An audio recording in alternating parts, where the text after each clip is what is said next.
नमस्कार साथियों, शुरू करते हैं आज की इस बेहतरीन कहानी को जिसका शीर्षक है सास को पेट के दर्द का बहाना बनाना बहुत महंगा पड़ गया। तो चलिए शुरू करते हैं इस कहानी को। आज सुबह से नीलम आश्चर्य से अपनी सासू माँ को देखे जा रही थी। बात थी ही थोड़ी अजीब सी। पिछले 10 दिनों से जो सासू माँ बिस्तर से उठने का नाम नहीं ले रही थी क्योंकि उनके घुटनों में दर्द था, आज वही सासू माँ ऐसे हिरनी जैसी उछल रही थी जैसे 60 साल की नहीं बल्कि 20 साल की जवान युवती हो। नीलम का ससुराल उदयपुर में था। टूरिस्ट स्पॉट होने के कारण अक्सर कोई न कोई उनके यहाँ आता जाता रहता था। नीलम उनकी उचित आवभगत भी करती और नीलम के पति समय निकालकर खुद या कैब या टैक्सी करके मेहमानों के घूमने की व्यवस्था भी कर देते। शादी के 5 साल बाद पहली बार छुट्टियों में नीलम की बड़ी बहन, जीजाजी और उनके बच्चों के घूमने का प्रोग्राम उदयपुर का बना था। अपनी प्यारी दीदी और जीजाजी के आने की खबर सुनकर नीलम बहुत खुश थी। नीलम का पति संदीप भी बहुत खुश हुआ जब नीलम ने अपनी सासू माँ को बताया कि माँ जी, मेरी बहन और जीजाजी अपने बच्चों के साथ पहली बार उदयपुर घूमने कुछ दिनों के लिए आ रहे हैं। यह सुनते ही नीलम की सासू माँ का मुंह बन गया। नीलम को कुछ अजीब लगा क्योंकि आज तक सब उसके ससुराल वाले ही उनके घर आते जाते रहे थे और उनके आने की खबर सुनकर माँ जी बहुत खुश होती थी और बेसब्री से उनके आने का इंतजार भी करती थी। अपना बहम समझकर नीलम ने ज्यादा ध्यान देना उचित नहीं समझा और संदीप के साथ उनके आने की तैयारियों में लग गई। जिस दिन नीलम की दीदी को आना था, माँ जी कमरे से निकल ही नहीं रही थी। क्या बात हो गई आज माँ जी कमरे से निकली नहीं? वैसे तो सुबह सुबह बहुत जल्दी उठ जाया करती है और कोई आने वाला हो तो सुबह से ही खाने की तैयारियों में हाथ भी बटा देती है। यही सब सोचते हुए नीलम ने कमरे में झांककर देखा तो सासू माँ आराम से चादर ताने सो रही थी। माँ जी, आपकी तबीयत तो ठीक है? आज आप बाहर नहीं आई? आज दीदी आने वाली है ना, शायद आप भूल गई होंगी। संदीप तो स्टेशन भी चले गए उन्हें लेने। सिर पर हाथ रखकर बुखार चेक करते हुए नीलम ने पूछा तो सासू जी बोली, मेरे घुटने बहुत दर्द कर रहे हैं, मुझसे उठा नहीं जा रहा। अचानक घुटनों में इतना दर्द कैसे हो गया? कल तक तो आप ठीक थी ना माँ जी? थोड़ा आश्चर्य से नीलम ने पूछा। क्यों बहू, क्या मेरे घुटनों में दर्द तेरे से पूछकर ही होगा?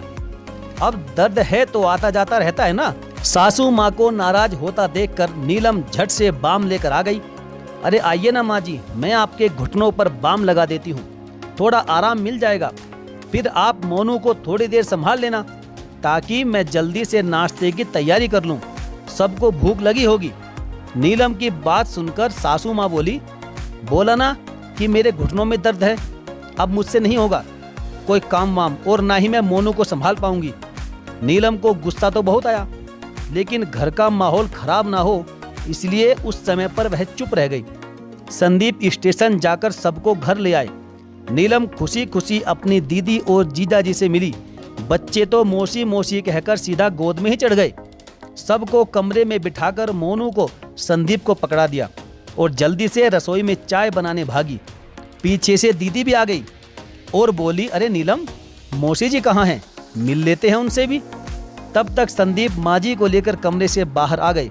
संदीप को देखकर माँ जी ने बेमन से सबका हालचाल पूछा और फिर जो कमरे में घुसी तब तक बाहर नहीं आई जब तक दीदी चली नहीं गई। सिर्फ काम से निकलती वरना अपने कमरे में बैठ जाती घुटनों के दर्द का बहाना लेकर। छोटे बच्चे के साथ नीलम को परेशान होता देखकर दीदी मदद को दौड़ी चली आती। नीलम को शर्म भी बहुत आती जब दीदी काम में मदद करती है और अपनी सासू माँ पर बहुत गुस्सा भी आता कि इतने सालों तक ससुराल वालों की इतनी आवभगत की उसने, लेकिन आज जब 4 दिन के लिए उसकी बहन आई तो माँ जी अपने घुटनों के दर्द का बहाना बना रही है।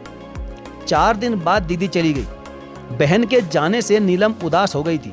शाम को ऑफिस से संदीप आए तो माँ जी को कहने लगे, नमन का फोन आया था, कोई परीक्षा है उसकी, कल वह 2 दिन के लिए यहाँ आ रहा है। नीलम ने चुपके से माँ जी का चेहरा देखा जो अपने भतीजे के आने की खबर सुनकर खिल उठा था। अगले दिन नीलम के उठने से पहले ही उसकी सासू माँ उठकर अपने भतीजे की पसंद की चीजें बनाने लगी। सासू माँ की फुर्ती देखकर नीलम का शक यकीन में बदल गया। कि माजी घुटनों के दर्द का सिर्फ और सिर्फ नाटक कर रही थी, ढोंग कर रही थी। बस फिर क्या था, वह मोनू का दूध और अपनी चाय लेकर सीधा अपने रूम में चली गई। भतीजे के आने का समय हो चला था और नीलम को कमरे से बाहर ना आता देखकर माजी बेचैन होकर कमरे में आई।